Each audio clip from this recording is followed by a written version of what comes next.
Eu também quero me dirigir às Donas Marias e aos seus Josés, lá dos Canaviais, lá dos Laranjais, das quebradeiras de coco, né? E as desempregadas também. Basta perguntar se eles já fizeram a conta de quando vão se aposentar, se vão se aposentar, se essa reforma passar. Já olharam como é que vai ser a vida deles se passar a reforma trabalhista, principalmente os que trabalham no campo? Né? Porque aqui só se fala de baderna. Eu queria dizer o seguinte: pegue os vídeos de 2013 das camisas amarelas, de 2014, de 2015, para derrubar Dilma. Todas tinham vândalos infiltrados. Nós nunca dissemos que aquele povo ali fazia parte da militância. Nós vimos agências bancárias queimadas, nós vimos lojas de carro destruídas, tiravam os carros, empurravam os carros para fora e queimavam. Devem ser os mesmos, porque nunca se prendeu ninguém. Por isso que a gente desconfia. Por que não prende pelo menos 4 para a gente identificar? Porque também essa história de polícia ficar parada não é possível. Eles estavam isolados na frente do caminhão e os organizadores todos chamando o pessoal para trás. Eu cheguei lá, fiquei um pouco embaixo. Quando eu vi que ia complicar, eu subi para o caminhão, mas só fiz subir e descer porque fui atingida pelo gás. Saí tossindo muito e com os olhos ardendo. Então, não estava simples de prender alguns. Não prendia todos, mas prendia alguns, que eu acho que são os mesmos daquelas manifestações de 4 anos atrás, que estão ali para fazer aquela baderna, para descaracterizar os movimentos, ou então são encomendados. As centrais falham porque devia ter segurança. No meu tempo de ditadura militar, a gente fazia passeata, mas tinha seguranças, né? Aqueles mais marrudos do movimento, a gente botava para fazer segurança, para tirar da fila, do meio do povo, quem estivesse fazendo bagunça. Então, tem o erro. Mas a polícia é quem tem o maior erro. O maior erro é da polícia. Ela tem que agir e não deixar. Porque a polícia agiu. Quem esqueceu a imagem, quem foi passada por uma grande rede de televisão aí, que é a queridinha de todo mundo, de um policial dando tiro. E ninguém contou quantos tiros ele deu. A sorte daquela criatura que estava na frente, ou ele é muito ruim de pontaria, ou a criatura que estava na frente tem perna boa para correr. Porque foram muitos tiros que um policial deu, usando arma de fogo, quando sabe que é proibido arma de fogo. A polícia usa arma de fogo em manifestação, mas estava lá. E a imagem correu o mundo. Então, é preciso que a gente também raciocine e não queira só empurrar para um lado para o outro, porque o vandalismo vem desde as manifestações de 2013, tudo mascarados, pessoas que a gente não consegue identificar. É só pegar os vídeos das manifestações passadas. Também queria falar que hoje nós tivemos uma audiência pública sobre a criminalização dos movimentos. E é pena que os senadores não vão lá para escutar as lideranças que vêm, para contar o que está acontecendo nos assentamentos, o que está acontecendo nas reservas indígenas, o que está acontecendo nas ocupações. Então, precisa ouvir a história também das pessoas, dos conflitos no campo. A gente, inclusive, com o senador Paulo Rocha, nós combinamos, vamos pedir a criação de uma comissão permanente para acompanhar isso, para a gente ir lá visitar. A Comissão de Direitos Humanos da Câmara tem ido em cada lugar que aconteceu ultimamente esses massacres. Eu acho interessante que depredação vira um escândalo assim. Agora, massacre de 10 trabalhadores, independente de que culpa eles tenham. Ninguém se escandaliza. A maioria que se pronunciou aqui nem fez menção a isso. Não é escândalo. 10 pessoas, tiraram a vida de 10 pessoas. E a disfarçatez dizer que chegaram e foram recebidos a bala. É engraçado, foram recebidos a bala e não tem um arranhão. E deixa 10 mortos e 14 feridos. É preciso que esses despejos sejam acompanhados. Ou pelo alguém que represente a sociedade, ministério que represente os órgãos públicos, ou sociedade, CNBB, o Ministério Público, a OAB. Toda vez que tiver um despejo, precisa ser acompanhado para ter testemunha, porque fica a palavra da polícia contra a palavra dos massacrados. Isso não pode continuar. A gente vai denunciar nos organismos nacionais e internacionais, porque é nosso papel, principalmente na Comissão de Direitos Humanos. Agora, as nossas polícias nem têm tanta culpa assim, eles estão treinados para matar. É impressionante os cursos de formação. Agora que alguns governos, alguns secretários que têm mais sensibilidade estão colocando conteúdos humanísticos nos cursos de formação dos policiais, eles são treinados para matar. Então, quando ele recebe uma missão, já sai com raiva. Ele não quer saber se vai encontrar menino, criança, velho, senhoras. Ele saiu com aquela missão já com a intenção de destruir, porque é a formação que ele recebe. Então, é preciso também que a gente alerte os nossos governos estaduais para tratar isso com mais cuidado, porque está envergonhando o Brasil no mundo, esses massacres que têm acontecido aqui. E agora eu vou entrar no que eu ia falar, né, que é sobre o Maio Amarelo. A gente bota amarelo, fitinha, ilumina os prédios, nem sei se a população sabe o que é isso. Mas o Maio Amarelo é a questão do trânsito, da morte no trânsito, é um alerta, né? Já há alguns anos se chama a atenção da sociedade para os altos índices de mortes e feridos no trânsito em todo o mundo.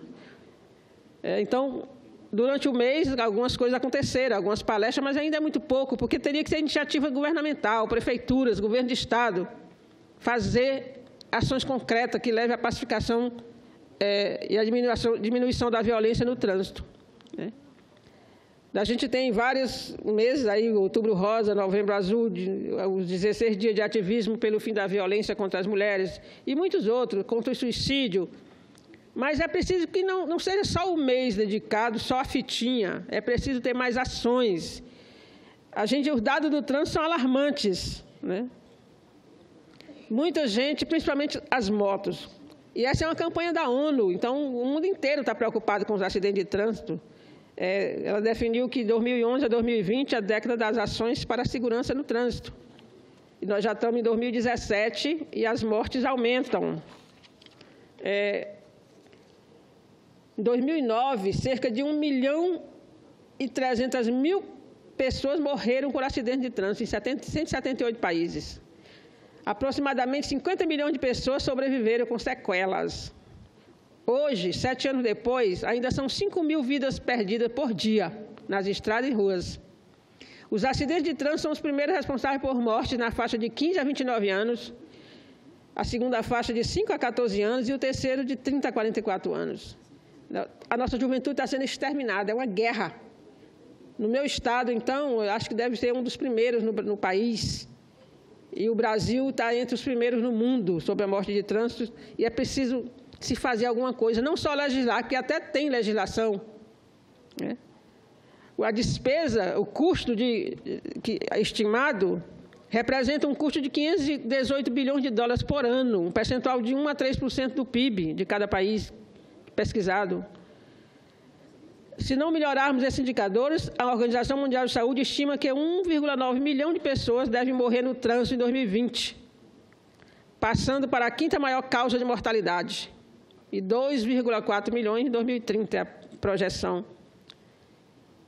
Nesse período, entre 20 milhões e 50 milhões de pessoas sobreviverão aos acidentes a cada ano com traumatismos e ferimentos. Quer dizer, além das mortes, tem aqueles que ficam com sequela para o resto da vida, ficam inválidos e aí vão dar despesas à Previdência. Portanto, a prevenção tem que ser da conta do governo. No mundo todo, o Brasil aparece em 5º lugar entre os países recordistas em morte no trânsito, precedido apenas pela Índia, Estados Unidos, China e Rússia. O problema é mais grave nos países de média e baixa renda. A Organização Mundial de Saúde estima que 90% das mortes acontecem em países em desenvolvimento, entre os quais se inclui o Brasil. Ao mesmo tempo, esse grupo possui menos da metade de veículos do planeta. Tem menos da metade de veículos, mas é quem tem mais morte no trânsito. O que demonstra que é muito mais arriscado dirigir um veículo, especialmente uma motocicleta no Brasil e nos outros países, que nos outros países que eu citei. 88 países membros conseguiram reduzir o número de vítimas fatais no trânsito. Por outro lado, esse número cresceu em 87 países. Os países que conseguiram reduzir o número de mortes adotaram medidas legislativas importantes, tratando de alguns aspectos. Por exemplo, direção sobre o efeito de álcool. Nós temos no Brasil essa lei, infelizmente não é cumprida totalmente. Excesso de velocidade e o não uso do capacete. Aqui eu quero me deter sobre a questão do uso do capacete. Nós temos cidades, lá no meu estado, que conseguiu, cidades pequenas que conseguiram que todo mundo usasse o capacete. Mas não foi um processo repressivo, foi um processo educativo. Promotoria, igreja, prefeitura, escolas. Então, eu visitei uma cidade de 8.000 habitantes. Um mundo de moto. Nessa cidade pequena, a moto é o instrumento de trabalho. Então, um mar de motos, mas em todas elas tem um capacete ou dois em cima. E quando chega alguém na cidade sem capacete, os próprios motoqueiros da cidade chamam a atenção, que lá é obrigado o capacete. Isso já está em vários municípios. Então, um processo educativo vale mais do que a legislação. A questão do não uso do cinto de segurança e da cadeirinha infantil. Mesmo assim, com a legislação atualizada e modernizada, os governos, as manchetes dos jornais refletem a tragédia que representa a verdadeira guerra no trânsito. Então, vou só citar uns dados aqui que são alarmantes. Né? De 2012, 44.800 pessoas perderam a vida no Brasil, dá 123 brasileiros por dia. Os motociclistas foram 28% dessas mortes. Os pedestres foram o segundo, com 20%. Aliás, senhor presidente, não é a primeira vez que chamo a atenção aqui para o crescimento do número de acidentes envolvendo motos. O número de mortos e feridos em acidente com moto mais que triplicou no país entre 2002 e 2013. E se justifica, a venda de motos cresceu, né?